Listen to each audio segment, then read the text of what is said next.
Hello, hello, and welcome back to Divine Journey 2. Last time we automated our Demon Will crystal production, and I prettied up the room a little bit here. It's nothing too crazy, just enough to, pass.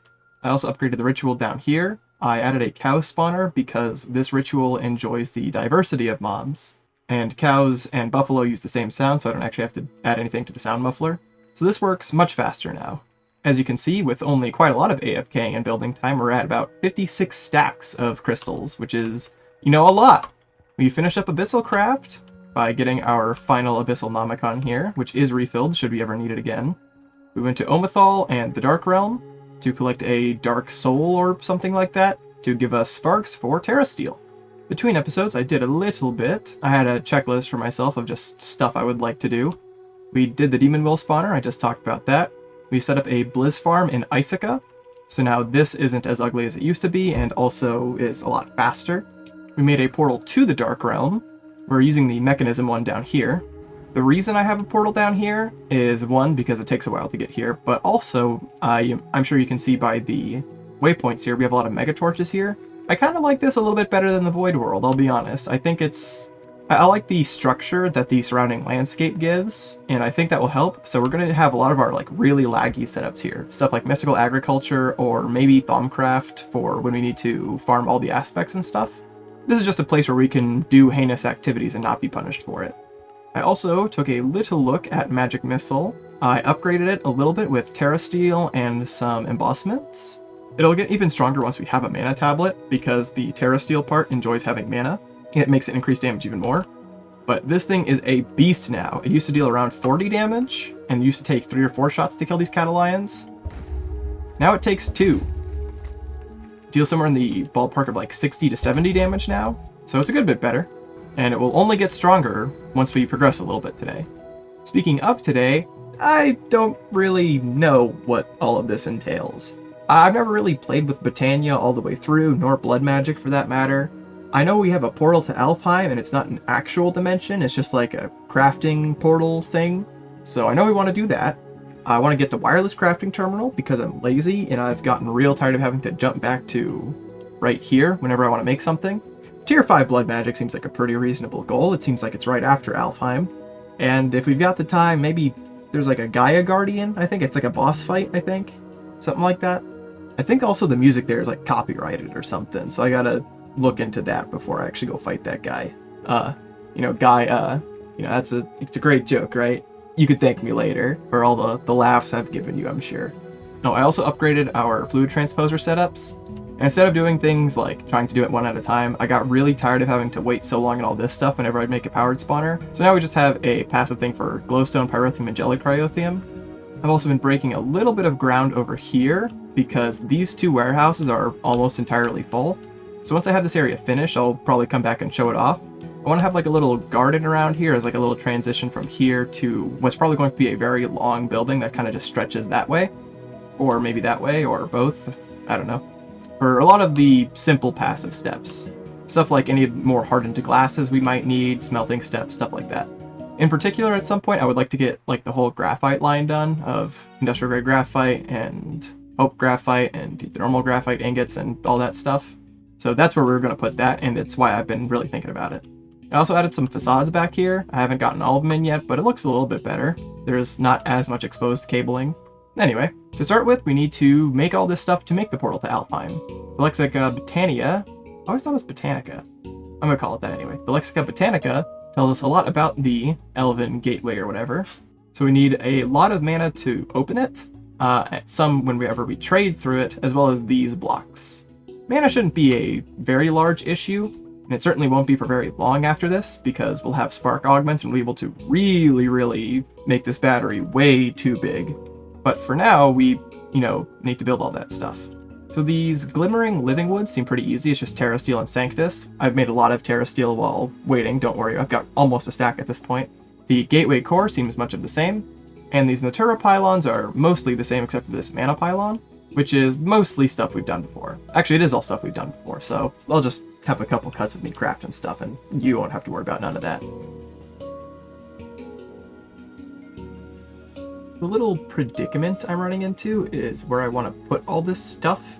I don't want to have too much space between stuff. As much as I do like these mana spreaders, I believe it slows things down a lot when there's a lot of space between them. I might be able to solve that by just adding more mana spreaders, so maybe that's what I end up doing. Or maybe the higher tiers of mana spreaders are just crazy and I won't have to worry about this at all.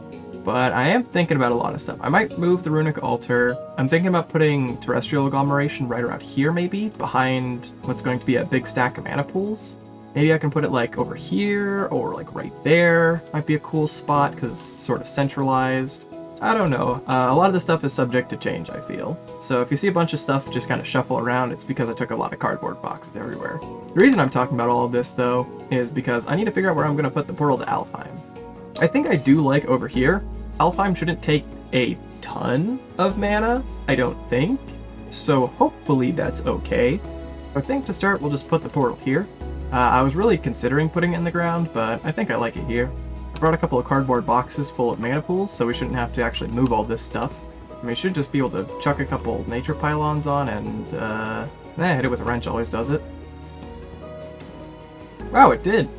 Well, it looks like it's finished draining, so we should be able to just chuck it through now.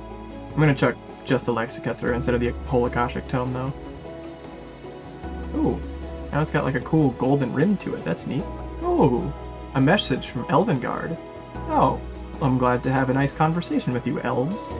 And we got cooperation? Oh, let's go. They love me. Oh, I see. There's like some time dilation going on, too.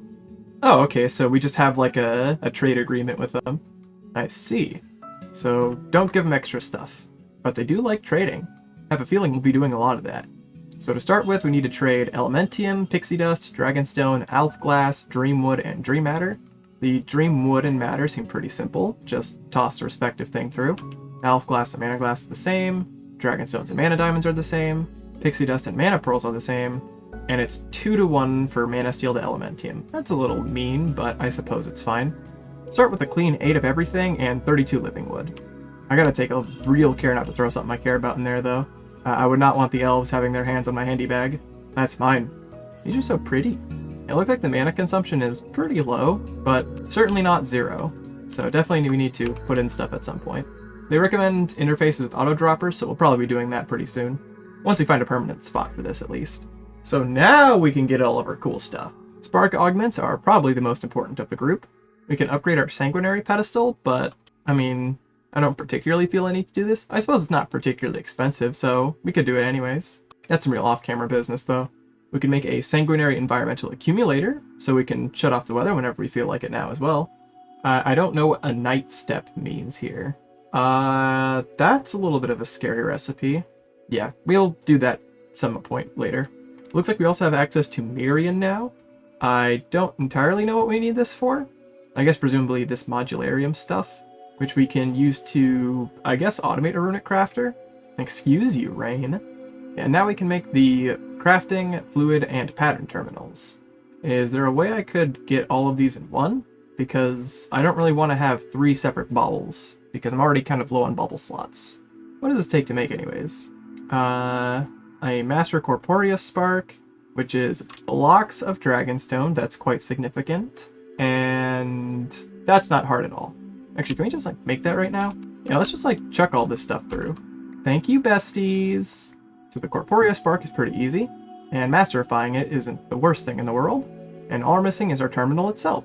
You have served us well, but I will rebuild you greater, stronger. I think we can just put this right in here. Yes. There we go. Just had to reset a keybind. And now I have a crafting window out here. Ain't that something? Looks like the quest wants us to have all 3 of these though. And I mean, I might make these in the future, but I would probably want this universal terminal thing. And I don't know how you make this. Do I just like take one of these and combine it with the fluid one? No. Yeah, I don't know how I make these things, but you know, if there's a way to get it, I certainly want it, because I want to be able to fill up my meat feeder on the run. Anyway, we're going to make a bunch of these spogments. This is what I'm just going to call them now because I think it's fun. I think we should only need the 1 recessive, but we're going to need a fair amount of dominance, I think. No, actually we want only a handful of dominance. We'd only want dominance on where we would want the final place to be. So really we just need to make a lot more sparks, which is good because we have a lot of methane now. Yeah, we're getting close to 8 stacks. We are really chilling on this stuff now. for the near future at least. Okay, so I'm going to set some patterns, and then we'll make some of these. I keep getting in this bad habit of like, oh, I'm only going to make a handful of these spogments, so, you know, I'm not going to need a pattern for it. Foolish. Don't do that. Bad behavior. Not a good idea. So for sure, something I want to look into are these Elven mana lenses and spreaders. Oh yeah, this is exactly what I want. Shoots more mana, shoots it faster, less time without mana loss. That sounds great. I want a ton of these. I'm surprised the quest doesn't tell me to make them. It takes a Rune of Lust as well as the previous tier, and this is something we can just now make. Now these are our tier 3 runes, I believe. So I conducted my Tome of Secrets, otherwise known as Google, and it tells me that these Elven mana spreaders are 50% better in terms of their mana shooting. So we definitely want to replace maybe all of these? Probably all of these. In which circumstance we'll need like 20 of these Runes of Lust, which we can almost do.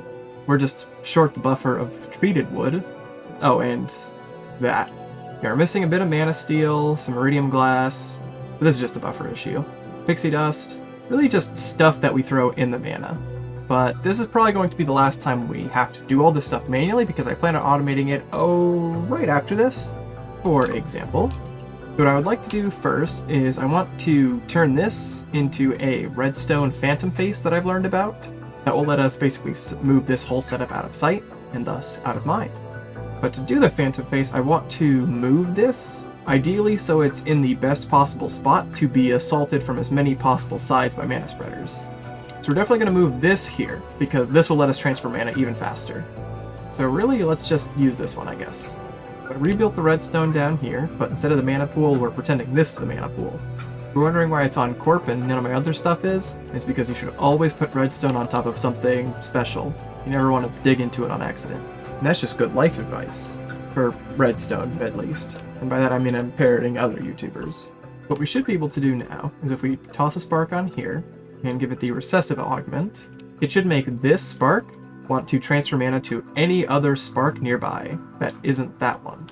So if I were to do something like putting a spark right on top of this mana pool, it immediately wants to fill it up, and fast, as you can see. Like, we're already a couple pixels up on that, which is saying a lot for a mana pool. So what we want to do is we want to basically put a spark on every single one of these, and then we'll have sparks basically around to transport mana for us. It said sparks work in a 11 by 11 by 11 radius or something like that. So we've got up to 11 blocks to move mana. The problem is I'm not sure how I can chain super well over distances if I need to. Obviously I can go from recessive to normal, but what do I do from normal? Do I have a mana spreader hooked up to another mana pool, and then I'm kind of throttled by that setup? If I need to do that, how many times do I need to do that? I could theoretically use a dominant, but then does that cause an issue for wherever I'm transporting the mana? Like if I needed to bring it over there, and it was already on a bunch of dominant sparks, would that cause an issue trying to do stuff over here? I might just take to Google and see what other people have to say about it.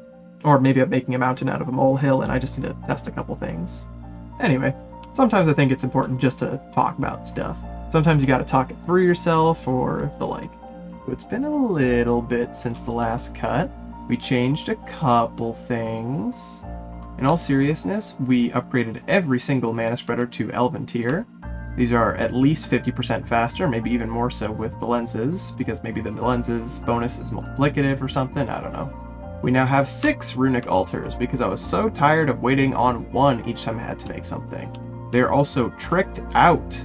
We're running 3 Elven mana spreaders instead of the 2 normals we had, all of them with velocity potency lenses at a super close distance, so these things are blasted with mana. We got sparks hanging around all the place. This one is recessive, so it should give it to everyone within range. All of these 3x3 purple batteries are on normal sparks, so they'll just take from the recessive. And we have a few dominant ones around here, like there, obviously for each of those, and for the Alfheim portal. I'm not sure if we need a dominant one for Terrasteel, but if we do, it's not that hard. Yeah, so our mana battery is a lot better now. I feel a lot more comfortable with things in general, and I feel pretty good about auto-crafting things like runes and the like. Well, we went to Alfheim, and we do have our wireless crafting terminal. So we have a few options going forward, but the responsible person in me is telling me that we're missing out on a few key steps here. Namely, Well, this isn't gonna cut it for making stuff with mana, is it? Like, this is just a sign in front of a pool. This isn't very good at all. So that ends today. So what we're gonna do here is we're going to have automatic and passive dropping of various items we need into this mana pool here. Before we get too ahead of ourselves, I have a few things that I really want to make sure with this setup. One, I never want to drop items into an empty mana pool. I don't want to be voiding a bunch of mithril should we run dry. Two, obviously, I want it level emitted. We don't want to be chucking our 40,000th thing of mana steel and wondering why we have no mithril. And three, of course, we have to make it look nice. You know, relatively speaking. Nothing around here is like crazy, but you know, it's good enough. We'll decorate the ins and outs around here before too long.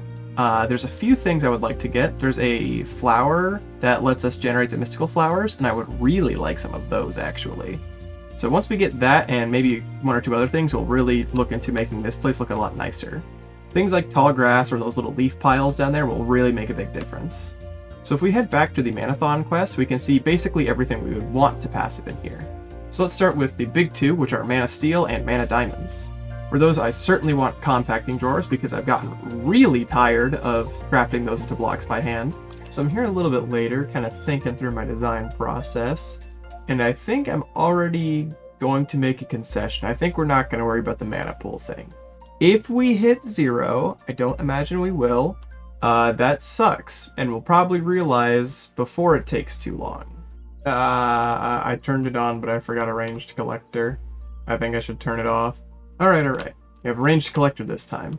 The setup's mostly the same as we did for the Atomic Reconstructor, but a little bit simpler because of just some general niceties, provided that this actually level limits correctly.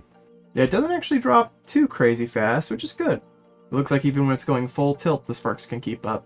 And everything should be going in here. I have these set to 200, is that right?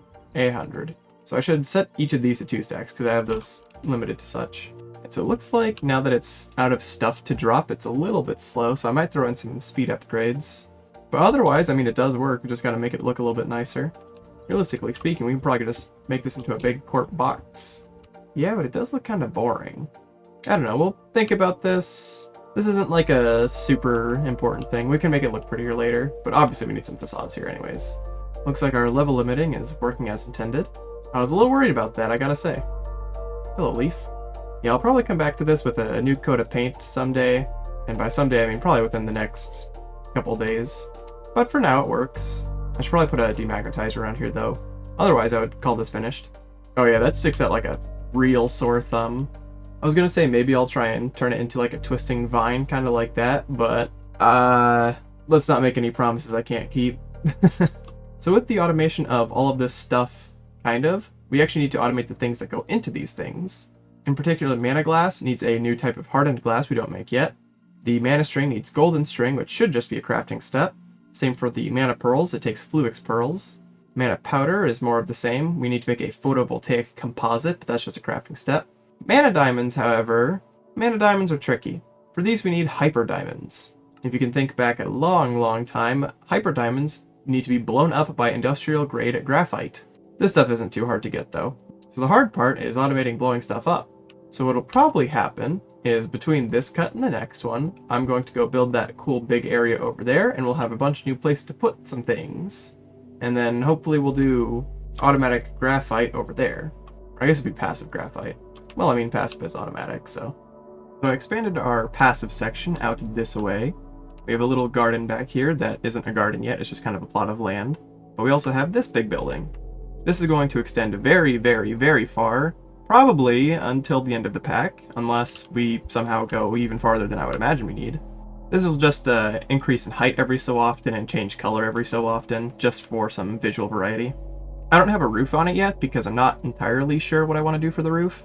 I kind of want to use these glass panes here again, but I'm not sure if I do, because I feel like just a flat roof here would look really boring. But I also don't know how good, like glass is going to be. I do like glass like at a very high window like this. I think it adds a lot of depth to a room.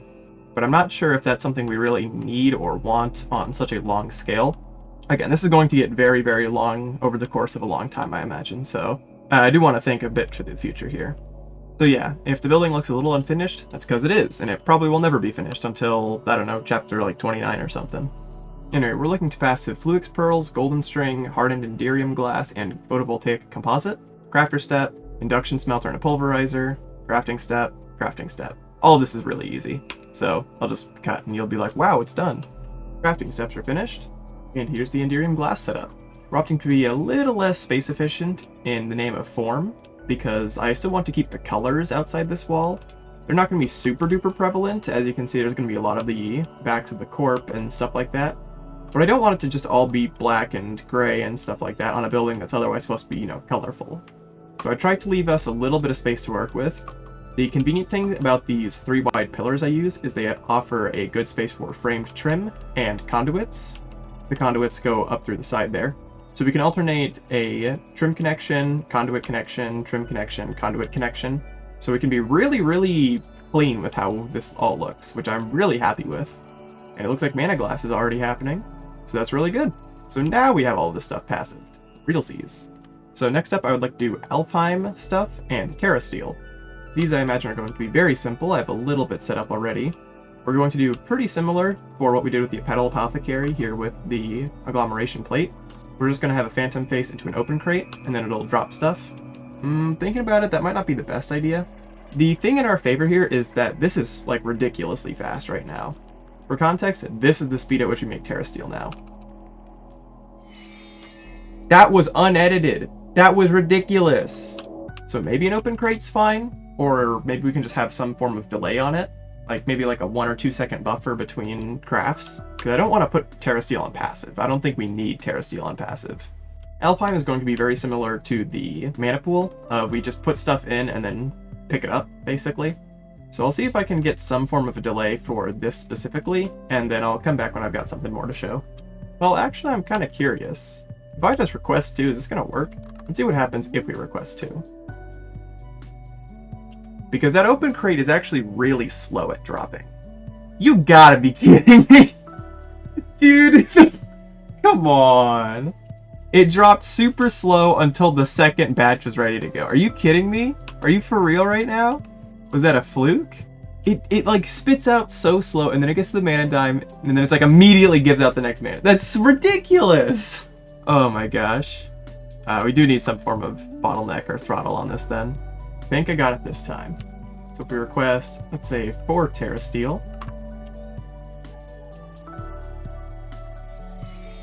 There's 1. Why did you stop? Why did it do 1? Alright, so peek behind the curtain. We're using a sensor again. It's set to 3. You'll notice there's 2 things there, not 3. You know, I like these sensors, but they drive me frickin' mad sometimes, I swear. What about 4? Do you like 4? Is 4 fine? No, because we just throw down the mana diamonds. Because now we read it as actually 4. Oh my goodness. Yeah, if I set it to 4, it actually reads and, you know, outputs correctly when there's 4 items there. But if I set it to read 3, now it's like, hold on, 3 does equal 2. Oh my goodness.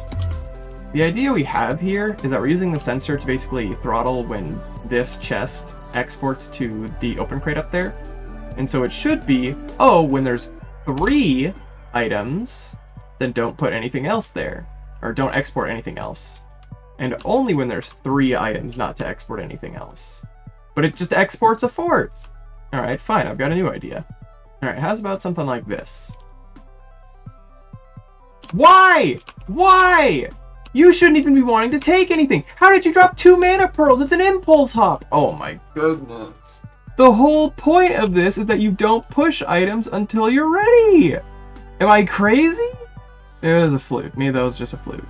What? How? How on earth is it doing that? Oh, maybe I need a limited item filter. How about a limited item filter? You have a limited item. What do you mean? All right. It works for real this time. I tested it and everything. So if we request 4 Terrasteel, what's going on down here is that we have the interface into a phantom face into that impulse hopper up there.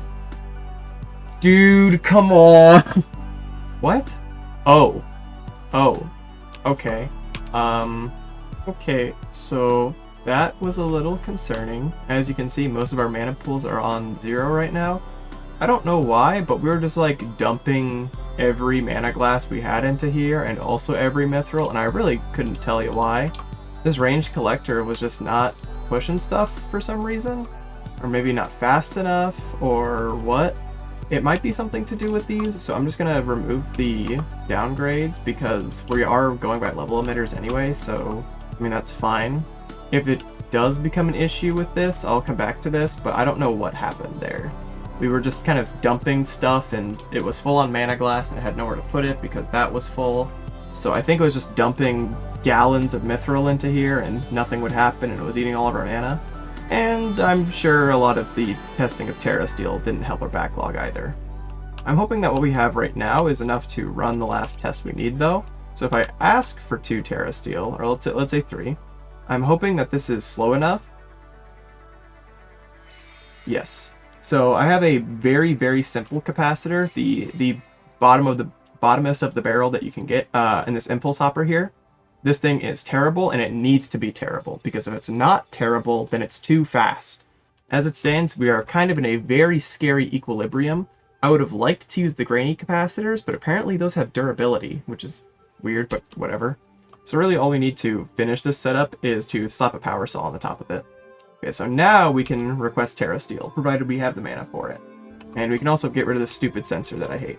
So now that I'm done wiping the sweat from my brow, let's do Alfheim stuff. I'll be honest, I'm a little bit wiped from the whole headache with this and the jump scare with that. I'm just going to make this on-demand recipe instead of passive for right now. If we need passive, we'll do it later, but I think the soonest we need passive is like Bewitchment, which is like 4 chapters out, so I'm not going to worry about that right now. We're just going to set some recipes. Pretty simple overall, just a dropper and a ranged collector. So if we try and make, let's say 12 Elementium right now. Yep, looks great. Nice and simple. Nice and easy, the way I like it. Or at least the way I like it after something like that. So we can mark off Alfheim and Terrasteel. Next, I guess we'll do all of these runes, just because the quest tells us to. So I'm going to set a bunch of recipes for these, and then we'll make them. And our final rune of Sloth is coming right in. Just need to apply the filter, and as you can see, we already have our quest. Ooh, 8 blocks of mana diamond, that's pretty nice. So I think up next, let's do tier 5 blood magic, because that's what I expected to do. So we need some demon blood shards. Oh, geez. That's a little bit much, don't you think? How many of these are we gonna need? 1 per orb. Okay. I don't think we need a ton of orbs, so that's fine. Let's set a recipe for it. Let's see if we can't just, request it and call it a day. Oh, right, we have all the runes because we just made them all, didn't we? That should be pretty easy then. I wonder how much mana this thing takes. That's a fair bit. Certainly not as fast as the other recipes. There we go. I thought I was going to want like 4 from me or something. So next we turn it into a tier 5 orb, but we need 4 beacons to set it to tier 5. What is that? Thanks for the moon runes, I guess? So to get a tier 5 altar, we do need these beacons. And 4 beacons, we need some radiant beacons. I ain't making these, I'm not going and getting a bunch of relic blocks. I'm just gonna go to Appalachia with a digital miner and call it good.